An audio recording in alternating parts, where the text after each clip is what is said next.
તમે શું શીખો છો ને એના કરતાં મહત્ત્વનું છે કે તમે કોની પાસે શીખો છો, કારણ કે આજે દુનિયા એ સ્કેલ ઉપર પહોંચી ગઈ છે કે અહીંયા તમને ઘણા બધા એઆઈના ચેટ જીપીટીના જમાનામાં ઘણા બધા ટૂલ્સ ને એ બધું મળી રહેશે, પરંતુ ખરી સ્કિલ કઈ હોઈ શકે એ જિગ્નેશભાઈના પરસેપ્શન એના માઇન્ડસેટથી જ જાણીએ કે સુરતની અંદર ઘણા બધા વિદ્યાર્થીઓ એક્સપેક્ટ કરતા હોય છે કે સારી ડિઝાઇન, નવી ડિઝાઇન એમને પોતાને પહેલાં મળે, પણ સાહેબ પહેલાં વહેલાં કાંઈ હોતું નથી, મહેનતનો કોઈ બાપ નથી. આપણે જિગ્નેશભાઈના મોઢે જ સાંભળીએ. જિગ્નેશભાઈ, તમે કેવી જગ્યાએ શીખો છો એ મહત્ત્વનું છે. જેમ કે મારા સેન્ટરની અંદર બનેલી ડિઝાઇન આજે તમે સિસ્માની અંદર ચાઇનાની અંદર જોઈ શકો છો. આ ચાઇનાની અંદર આપણે ત્યાં બનાવેલી ડિઝાઇન સિસ્માની અંદર ચાઇનામાં ચાલે છે.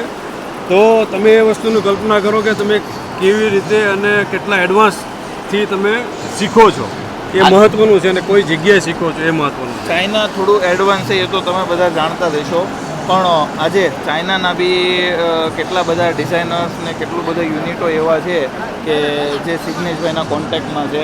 તો અપગ્રેડ કાંઈ પણ કઈ વસ્તુ આવવાની છે, શું કરવાનું છે, કઈ રીતે કામ કરવાનું છે, આમનું નોલેજ બી જિગ્નેશભાઈ પાસે ખાસું એવું છે. આજે ક્રિએટિવિટી છે ને એ કોઈ દિવસ છે ને હોશિયારી નથી, એટલે જિગ્નેશભાઈના કનેક્શનમાં રહેવાથી, એમની પાસે કન્સલ્ટેશન લેવાથી, એમની પ્રોફેશનલ સર્વિસ લેવાથી કે એમની પાસે એજ્યુકેશન લેવાથી સુરતના મિત્રોને એટલું જરૂર કહીશ કે નિરાશ નહીં થાવ અને દુનિયાના જે ટોપ ટ્રેન્ડ્સ છે ને એને તમે એન્ટરટેન કરી શકશો. આજે તમારી પાસે આવડત છે, હુનર છે ને, તો તમારી પાસે કામ રહેશે ને રહેશે જ.